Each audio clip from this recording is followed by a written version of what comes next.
YouTube, what's cracking? What's going on, y'all? Thank you for checking out Ask a Realtor, episode 26 on the channel. Colorado Joe, the Realtor musician. Hi, I'm Joe. I'm your host. Welcome to Ask a Realtor. We're going to have some fun tonight. We're going to talk about tax code because that's the funnest thing that we could think of, right? Obviously, but I want to talk about a specific section of tax code as it pertains to real estate investing. This is going to be very much geared towards real estate investors tonight. So if you're curious, you want to learn about it, I invite you to check it out. It's going to be a lot of fun. And as always, we keep the format loosey-goosey. If you have questions, even if it's a little bit off topic, pertaining to anything you're thinking of real estate, drop them in the chat and let's talk about it live here on the YouTube channel. Beautiful. Cool. But what we want to talk about tonight is what's called a 1031 exchange. You may have heard of this or you might never have heard of it. Either way, we're going to do a very high level overview. First and foremost, my little disclaimer is that I'm not a tax professional, right? I'm a real estate professional. So I can speak to it from the lens of a real estate professional. But if you are considering doing a 1031 exchange, highly recommended that you seek out the advice of a tax professional, someone that is savvy with 1031 exchanges and can help you navigate through the process. That being said, if you don't have someone, but you're still interested, reach out to me. I've got some connections here. Actually, I want to give a shout out to my friends over at First American Title for putting together some slides that's going to help me kind of structure how I'm going to speak to you tonight about the 1031 exchange and what that entails. Basically, it's a way to exchange properties, buy and sell properties, and defer the capital gains taxes on those bad boys. So everyone wants to save a little bit of money on taxes, right? Right. Yes. So a 1031 is a way for investors to defer those capital gains out. And the nice thing about it is that you can continue to do this. You can continue to 1031 your properties, and I'm going to explain exactly what that means. If you're watching live, I'd appreciate it if you threw a little shout out in the chat, say what's up, throw a little thumbs up on the video. All this helps with like the YouTube algorithm. If you're watching it recorded after the fact, thank you for stopping by the channel. I urge you to consider subscribing. We've got, again, there's 25 other episodes of Ask a Realtor where we talk about all kinds of fun real estate stuff. So you can check those out as well. And we're going to do this every week. Just plain and simple. And I'm always looking for new topics. So if there's something that we talk about on the channel you'd like to learn more about, or something we talk about that sparks your interest, you're like, wait, well, what about this? Send it my way. Shoot me an email, text, a smoke signal in the sky. Light a small controllable bonfire. Don't let it get out of control. That's how, prairie fires and wildfires start. That's not good. Keep it nice and under control. Wet blanket, send up the smoke signal, and hopefully I'll see it and be able to answer your question here on the next Ask a Realtor.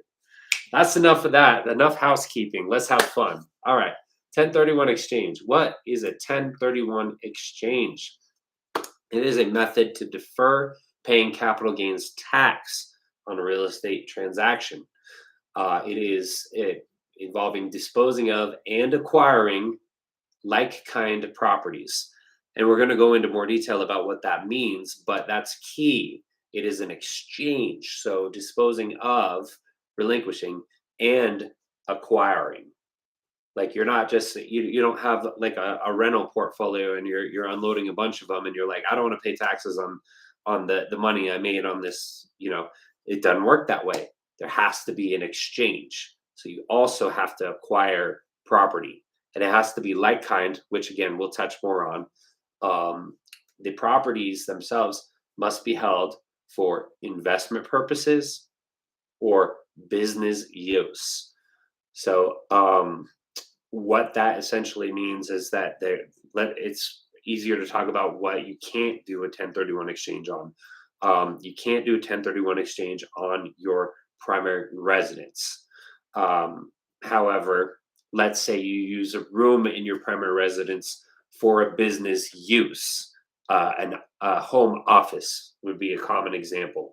A realtor like myself having a home office here, I can talk to my tax professional about what percentage of selling my primary residence, what percentage of that property was used for business use. And there is technically a way that I could 1031 exchange that portion that was used for business use. You follow me? So the rest of the home was for my primary residence. Cannot do a 1031 exchange on that. But if I use it for a business use, if I use a portion of it, I could do that. Or let's say that it's a building for that my widget company that builds widgets is based out of, and I'm selling that building. Again, it wasn't held for investment purposes, but it was held for a business use. So I could 1031 exchange that property. Does that make sense, everyone? So it's important to follow the 1031 rules, because if you do not, you can trigger an inquiry from the folks over at the IR to the S, and they could possibly throw out your 1031, and then you're going to be paying capital gains tax that you were hoping to avoid. So it's important that you follow these rules. Again, get you a tax professional that knows what they're doing when it comes to a 1031 exchange, and you should not have an issue navigating this process. Beautiful. Awesome. You guys got anything for me so far? Let me just check in on the chat real quick here. No news is good news. That means you're loving it, you're enthralled, and we're going to keep rocking on the taxes here. Yeah, baby. All right, nice. Cool. All right, so what do I mean by capital gains tax? Capital gains is taxable income from selling an asset for more than its basis, which is a fancy word for adjusted cost. So what does that look like? Okay, so I'm selling a property. Let's say that I bought it originally for $300K, and I'm selling the property for $1 million. Let's say I did a ton of work. It was an investment, what have you. Gain some equity in it, boom, and I could turn around and I could sell it for $1 million now. Great, good, wonderful. So we subtract that original 300K from the million that we're selling it for, and we're left with a gain of 700K. You follow me there? So that's the gain that we're talking about here when we're speaking of capital gains.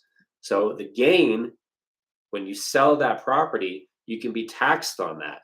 You can be taxed for federal capital gains taxes of approximately 15 to 20%. You could be taxed potentially for state tax, depending on what state you're in.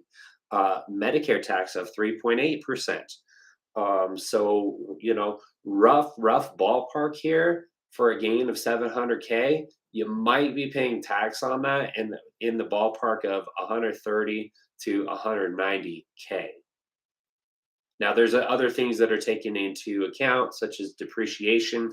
I don't want to get too much into the weeds on it here. I just want you to understand the concept that you made money, and now the government wants some of that in the form of capital gains tax.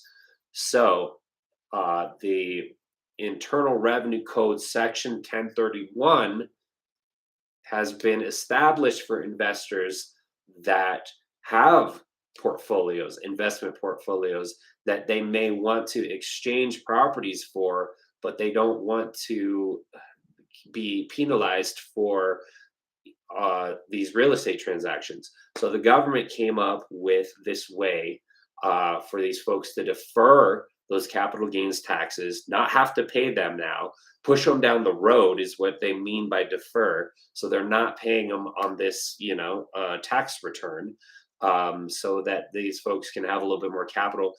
And the reason behind it that this was created was to encourage investors to go ahead and not just hold on to these properties because they don't want to pay taxes, but to go ahead and create some movement in the market, some property exchanging hands, because it's good for the economy, right?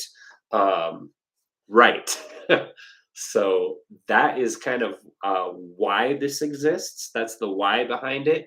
And we're going to talk about like some basic requirements, which we've touched on some, but let me check in here. Cool. Um, no questions, no comments. I'm going to keep rocking. Beautiful. So for the 1031 exchange requirement, we talked about must be an exchange. So again, it's um, one property or a set of property. Doesn't have to be one for one. I want to make sure that I'm clear about that. It could be two for one. It could be one for two. It could be any number of properties, but there has to be a back and forth. There has to be an exchange. Must be like kind property used for investment or business. Now, what's fortunate here is that like kind is very vague when it comes to real estate. Essentially, a real estate transaction is like kind to another real estate transaction. As long as it's again for investment or business purpose. For example, if you're selling a duplex, you don't have to buy another duplex with it. You could buy two single family houses. You could buy a 6 or 8 unit apartment building. You could buy raw land, and vice versa. You could buy a commercial building. You could sell a commercial building and buy an apartment. Um, you know, so that is very loosely defined, and that's to investors' advantage. Like kind, basically, it's just that it needs to be a real estate, and it needs to be used for investment or business. Other than that, you can kind of mix and match there a little bit. So the way that the 1031 exchange works is that you have basically when you start the 1031, when you open it, you have 45 days, a 45-day period to identify properties that you are going to buy and buy them within the 1031 exchange, capital gains tax deferment situation. So again, if you take longer than 45 days from when you sold the first property, you can't do the 1031 exchange anymore. You have to do it within this 45 day. Now you don't have to close within that. The nice thing is you have 45 days to find the replacement property and to identify it. But then you have 180 days to close on said property. So 45 days, you're like, whoa, how am I gonna, I pretty much need to have in my head what property I'm gonna do at the time that I start the 1031, or it's not gonna work. No, not necessarily. You have 45 days to find that next one, which can come up kind of quick. As you know, we get busy with life and everything. So it's important, to make sure that you identify the properties that you want to, and then that you're able to close on them in 180 days. Cool. There's also rules about value and equity. If you want your properties that you are acquiring to be equal or greater in value and equity. So basically, you can't sell your $1 million property now and then take cash out of it. Let's say you take 500 out of it and then put 500 back um, into the 1031 exchange and buy 500K worth of other properties and 500 cash out. you can't defer the capital gains on the 500 cash out. You can only defer on the properties that are in the 1031 exchange, if that makes sense. So for it to be a true 1031 where you're deferring the entire capital gains, the acquisition properties have to be equal or greater in value and equity. And then the last thing is the same taxpayer rule.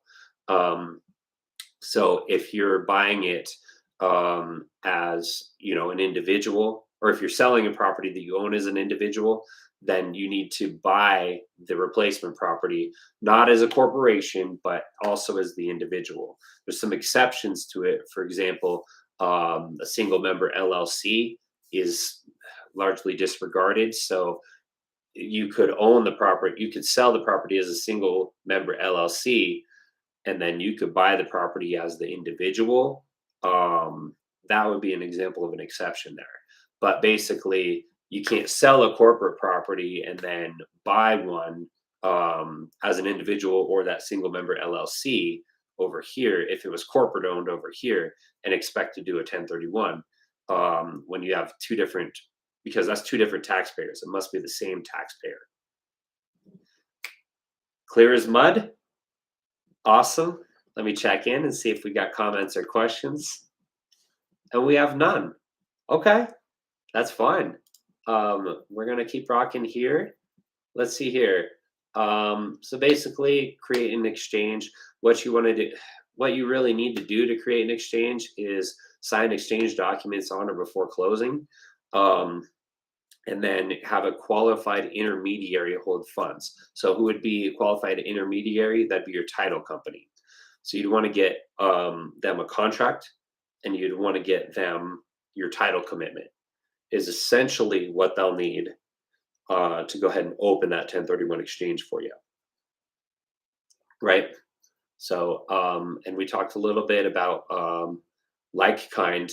The examples, single family house for raw land, totally good. Apartment building for a retail center, totally good. Office building for a warehouse. A fourplex for an interest in an office building. You can even do it that way, right? So it's just like kind, but the definition is very broad there. What is not like kind?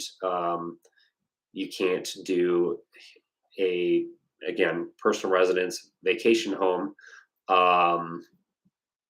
You can't do dual purpose property or stocks and bonds and partnership interests. Again, I don't want to get super in depth on all that, but those would be some examples of what would not work for the 1031 exchange. So you have that 45-day identification period. And then you have the 180-day exchange period. So you can see right here that the benefits could be huge. Let's go back to that example though. If you're facing capital gains on a gain of 700K, you could be potentially saving yourself as a taxpayer from having to pay between $130,000 to $190,000 of estimated tax if you do the 1031 exchange correctly. Just make sure you do it correctly. So make sure that you're hiring a tax professional to do it. I wanted to touch on this tonight. I know that probably a lot of my audience isn't doing a 1031 exchange, but I think it's a super fascinating topic, as fascinating as taxes can be. But, I personally want to build an investment portfolio for myself. I feel like a lot of my clients and a lot of my agents do. So this is important stuff to know about. And then also, if you do get into business with someone that does have a portfolio and they want to do this, it's really helpful to know what they're talking about, have a working knowledge of it. Again, I'm not the tax professional here, but if they're asking me about a 1031, I know enough to be dangerous there, and I can, more importantly, refer them to someone that can absolutely rock their socks off and take care of them with the 1031 exchange, right? I've got a tax guy lined up for them. I've got a title company lined up for them. Life is good. My client's well taken care of. And by the way, I'm helping them buy and sell real estate at the same time. So that's why I wanted to make sure that I brought this up on a video here. I hope you guys found this really informative. Leave comments on here, even after the fact. I always go back and circle back and check those out, and that helps me to know what you guys are interested in learning about on these future Ask a Realtor videos. Your host, Colorado Joe, signing out. Have a good night, and we'll see you guys next week.